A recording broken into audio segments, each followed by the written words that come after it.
Welcome back to FMR Therapy. JC here, the People's Therapist, and you guys, we are going to do hamstring sliders today. I am at home, so I do not have furniture sliders here at home, but I do have a slippery surface and washcloths. So if you don't have furniture sliders, that's those things with like plastic on one side and like a soft felt on the other side, or squishy thing on the other side. If you don't have those, then because that would help you do this movement on the carpet, then find something that can move easily. You could do this with socks on your feet. I don't have socks on, so we just went with the old washcloth on the feet, right? So let's see, let me move back here just a little bit. And what we're going to do, basically what I'm trying to do is a hamstring curl without a hamstring curl machine, right? So I'm going to go into a bridge here. I'm going to get on my back. I'm going to brace my belly, meaning I'm going to flex it so that it is tight all the way around, the way I would if somebody was going to punch me from the side, right? After I brace my belly, then I'm going to elevate my hips, and I really want my hip to just create a straight line from my knee to like my shoulder, right? So I'm squeezing my butt cheek to get a nice straight line here. Then I'm going to allow for the washcloths to slide away, and I'm going to control that, right? I'm not going to just slide down there super fast. I'm going to control. Now my hips are down on the floor. I'm going to bend my knees. I'm going to get back up into that hip thrust position, and then I'm going to control as my leg opens, as my knee opens. I'm going to keep my hip elevated as long as I can, and then finally let that go back down. That sounded weird. I swear it was the yoga mat.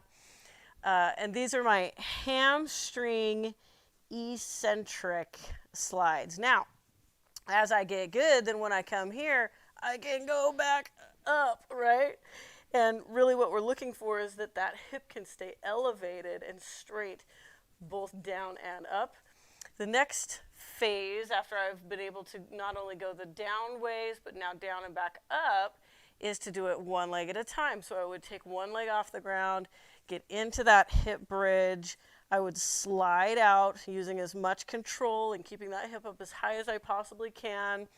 Once I get out into that position, I'm either strong enough to just bring that leg right back up, or I put the other foot down, get back into position, and then do it again, right? So sliding out, hips down, foot down, back into position, or just being able to slide out and back with your hips elevated because you got that kind of hamstring strength.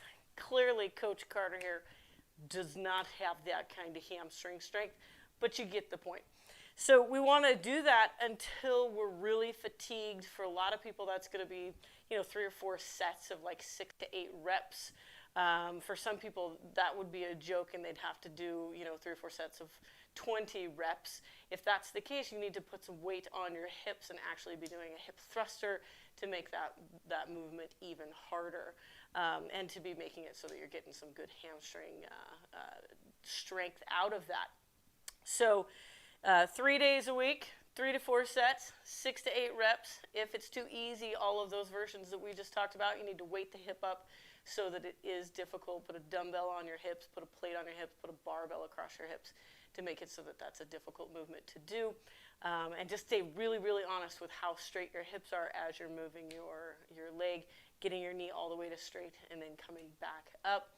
And really just kind of allowing yourself to progress through those different styles of hamstring sliders. Thanks for sticking around. We'll see you next time.